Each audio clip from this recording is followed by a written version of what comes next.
Who goes to a gym or does any form of exercise? Okay.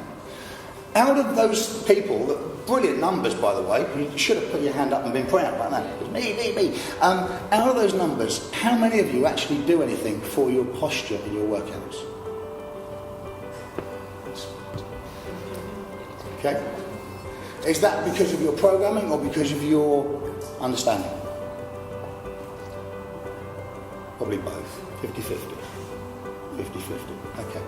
So we're all doing this fitness stuff, but we're not doing anything to keep us standing upright properly, functioning properly in everyday life. And it's the simplest things in the world. It's the easiest part of the workouts. And quite often, a lot of our workouts, step, if we still do step, treadmill, if we do a little treadmill, if those things aren't correct and you're out of tilt all the way through your normal day, you get on those things and repeatedly do it, it's going to make it better or make it worse. It's not really a difficult question, is it?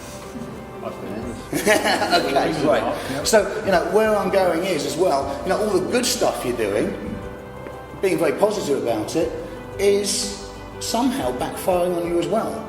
So we do need to just step back and say, right, okay, posture first, let's think about things, and then everything else is beneficial.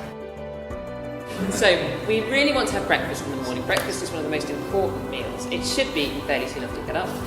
What you want to eat for breakfast is something containing some protein or some fibre to slow the release of sugars into your blood. So you might think some porridge to get your fibre from your oats. For protein, we might be thinking eggs. Give you a few examples. We want to eat little and often, and by this time most of us work to a 3-hour metabolism, and that's why we tend to have 11s, because that's about 3 hours after we would have had our breakfast. It's why we get that mid-afternoon lull, and some of us reach for the vending machine. It's exercise after all, walking to the vending machine, but we're reaching for the wrong thing. But it's why we do, because every 3 hours or so we're getting this need. Sometimes we feel it's hunger, some people feel it's hunger.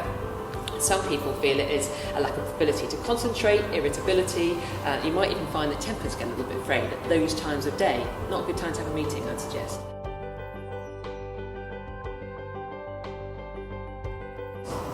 The thing about stress and the mind is that stress is just half of the story. When you teach people to reduce their stress, that's good, because you take them from up here and you bring them down here, and that's fine. But humans, from a mind perspective, are like lemmings. They will actually kind of just go back, They'll sneak back to what they know. And so, with the mind perspective, it's important not just to teach people how to reduce their stress, but also, to replace it on a regular basis with something more positive. And I think it's great news that we're here today talking about corporate benefits and how we're looking after our employees, because I do believe that the best ambassadors for your brand externally are looking after your people internally. So we're basically here to help you invest in your best asset, invest in your teams, keep them fit and well, and we're committed basically to helping you get the best out of your teams.